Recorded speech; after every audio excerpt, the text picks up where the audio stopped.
Hello everyone, I'm Dr. Mohol Banker from Bankers Vascular Hospital. I'm interventional radiologist, and today we are going to discuss one important treatment, which is a non-surgical treatment that's for piles.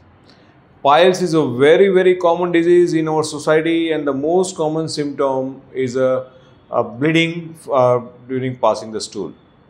So जब भी patient सुबह उठ के washroom के लिए toilet के लिए जाते हैं तो उनको बहुत ब्लीडिंग होता है, पेन होता है, and this is every days affair and that's why patient suffer a lot.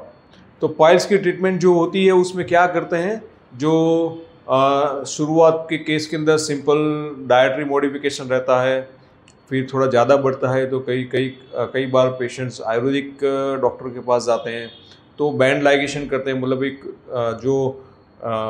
जो थ्रेड आता है वो थ्रेड से वो जो पाइल्स का जो बाहर का मसाज का पोर्शन है उसको थ्रेड लगा के वो उसका ब्लड सप्लाई काट देते हैं.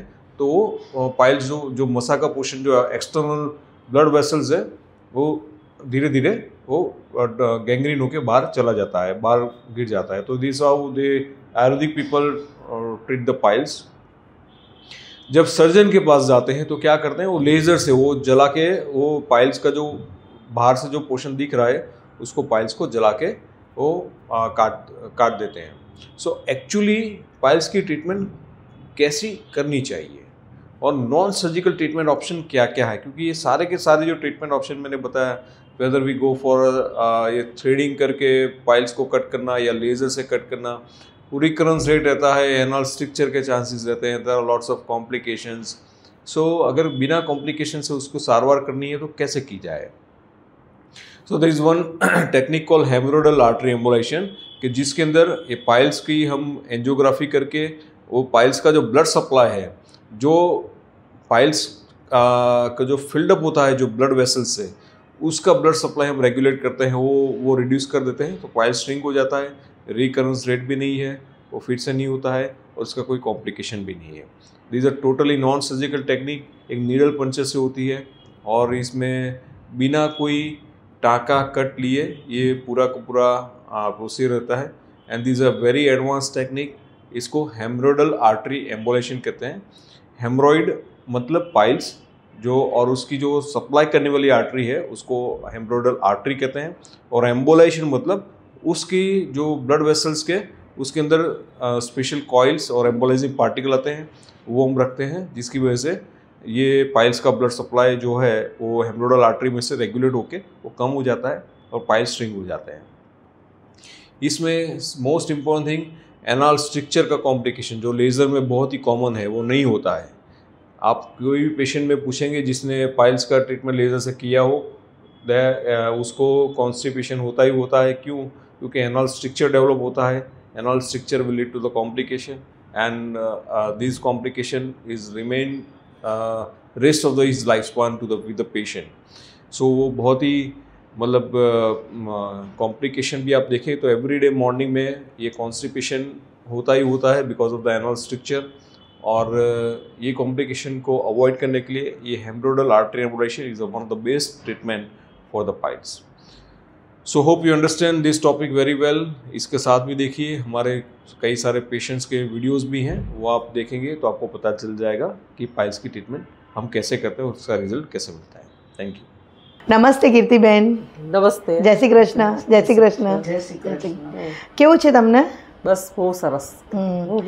ઓકે, તો તમને આ પાઇલ્સની પ્રોબ્લેમ હતી, રાઈટ? તો આપ પહેલાં કોઈ ડૉક્ટર પાસે કેમ ગયેલા હતા બતાવવા હા, માટે? મને જે પ્રોબ્લેમ થયેલો હતો ને, મારે હાર્ટની દવા ચાલતી હતી, એના હિસાબે દવા મને ગરમ પડતી હતી, એના હિસાબે મને દોઢ વર્ષથી પ્રોબ્લેમ થયેલો હતો. મેં ઘણા ડૉક્ટર્સ અમદાવાદના પણ ડૉક્ટરને બતાવ્યા, રાજકોટે ડૉક્ટરને બતાવ્યું હતું, એવી રીતે.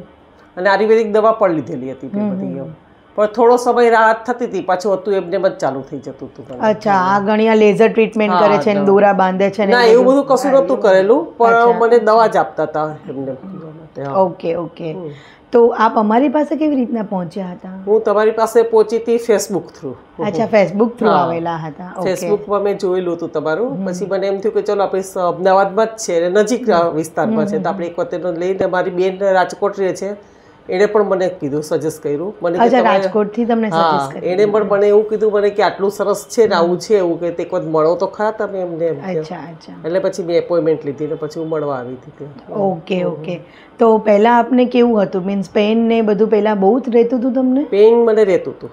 ઓકે, પેન ને બહુ રહેતું હતું. ઓકે, તો આ ટ્રીટમેન્ટ કરાવી તમે જે અમારી પાઇલ્સની ટ્રીટમેન્ટ કરાવી છે, તો એ ટ્રીટમેન્ટમાં આપને કેવું રહ્યું? ટ્રીટમેન્ટ બહુ સરસ રહી મને એમ. ખરેખર મને એટલો ડર હતો કે મને એમ થયું હતું કે જે બધી આમ અફવા ફેલાતી હોય કે પાઇલ્સ દુખો કરશો એટલે આ દુખાવો થશે ને આમ થશે. સરે મને આશ્વાસન આપેલું કશું જ નહીં થાય, 20 મિનિટની જ પ્રોસિજર છે, 20 કે 25 મિનિટમાં તમારે પતી જશે એમ કે.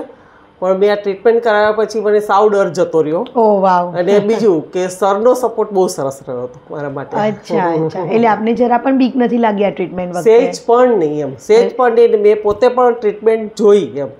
જ્યારે એ મને કરી રહ્યા હતા ત્યારે સ્ક્રીન ઉપર હું સાઈડમાંથી જોતી જ હતી કે કેવી રીતે કરી રહ્યા છે, શું છે બધું. અચ્છા, તો હવે આફ્ટર ટ્રીટમેન્ટ તમને કેવું છે અત્યારે? બહુ સરસ છે અને હું તો બધાને સજેસ્ટ કરું કે કરી જ લેવું જોઈએ એક વખત. અચ્છા, અમારી આજે મોડર્ન ટેકનોલોજી છે, કરવું જ જોઈએ. કેમ કે પેલામાં થઈને તમે હેરાન થાવ, રાઈટ. તમને એ ઓપરેશન કરે, લેસરથી કરે, ગમે તે કરે, તમે અઠવાડિયું 10 દિવસ મહિનો હેરાન તો થાવ જ છો તમે.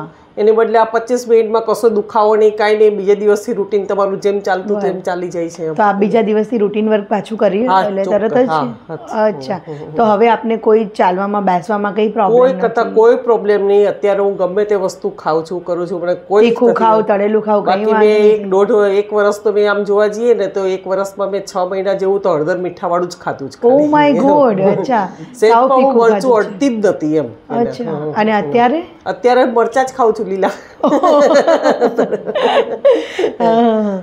તો આપ આ ટ્રીટમેન્ટ માટે બીજાને સજેસ્ટ કરશો? હું તો બધાને સજેસ્ટ કરું છું કે તમે જાઓ. મોહલ સરનું બહુ સરસ છે કામકાજ એમનું. અને બીજું કે જે મને એમને મેં ઓપરેશન પછી એમને જ્યારે મારા માથા ઉપર હાથ ફેરવો, કીર્તિબેન પતી ગયું, એ વખતે મને જે ફિલિંગ થઈ હું આ જીવન નહીં ભૂલી શકું. કે મને એક પિતા તરીકે જે હાથ ફેરવતા હોય એવી ફિલિંગ થઈ. અચ્છા, એટલે આપ સર માટે શું કહેવા માંગશો? તો બસ સર માટે તો એટલું જ કહેવા માંગુ છું, ખરેખર સર બહુ સરસ છે, સારું છે કામકાજ અને લાગણીશીલ છે એમ. એવું નથી કે મને એવું ના લાગ્યું કે ખાલી મારા પ્રત્યે જ એવું હશે એમ. બાકી મને એવું લાગ્યું કે અત્યારે જે પેશન્ટોને હું ત્યાં આવતા હોય છે, હું હોસ્પિટલ આવું છું ને પૂછતી હોય છું, તો પેશન્ટો પણ એવું કહે છે, ઉંમરવાળા પણ એમ કહે છે કે અમને દીકરાની જેમ જ ટ્રીટ કરે છે એમ, કે અમારો દીકરો અમારી ટ્રીટમેન્ટ કરતો એ રીતે ટ્રીટ કરે છે એમ કે. અચ્છા અચ્છા, થેન્ક યુ. તમે આટલો સરસ ઓપિનિયન હું એના માટે તો હું રાજકોટે બધાને કહું છું તમે આવો એકવાર, તમે ટ્રીટમેન્ટ કરાવો. તમે બે પેશન્ટને પણ મોકલ્યા હતા, તમે તમારા મધરને પણ લઈને આવ્યા? હું મારી મમ્મીને પણ લઈને આવી. અચ્છા, આપ પણ આવેલા હતા? એટલે અમારી બેબી રાજકોટ, હું જેને ભેગી રહું છું ને, બેબીએ જ મને કીધું કીર્તિબેન આવ્યા છે ને તો એની ટ્રીટમેન્ટ કરાવીને તો એની જોડે તું ઝાકી અને ત્યાં કરાવ ટ્રીટમેન્ટ. એટલે સરને બતાવી. પણ સરનો ઓપિનિયન એવો સરસ હતો કે આમ કે કોઈ પૈસાની કે એવી નથી કે લાલચમાં આવીને આ ઓપરેશન કરી નાખ્યું કે એવી એની નીતિ જ નથી કે એવી એની ઈચ્છા જ નથી. એટલે આપ તમારા મધરને, તમે પાઇલ્સની ટ્રીટમેન્ટ કરાવી પછી આપ આપના મધરને લઈને પણ આવ્યા હતા ઘૂંટણ માટે? હા, ઘૂંટણ માટે. અચ્છા, તો ઘૂંટણ માટે આપ બતાવવા આવ્યા તો સરે શું કહ્યું આપને? સરે બધું મને પોઈન્ટ દબાવી બે ઘૂંટણના ને કીધું એક આમાં છે ને એક જરાક પોઈન્ટ દીખો, એક આમાં 20% છે એટલે આમાં ઓપરેશન થશે નહીં, તમારી ઉંમર થઈ ગઈ છે, ખોટું ઓપરેશન ઘૂંટણનો ઘસારો જ નથી તમારો. અચ્છા, ઘૂંટણનો ઘસારો જ નથી મણકાનો તમારે બતાવો.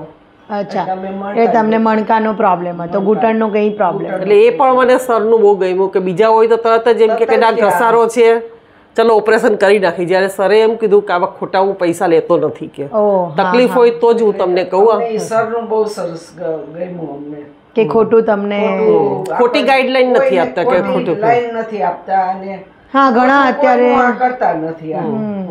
અધરવાઇઝ ઘણા કરતા હોય છે કે ભાઈ ઘસારો છે એવું કરે ને કઈ.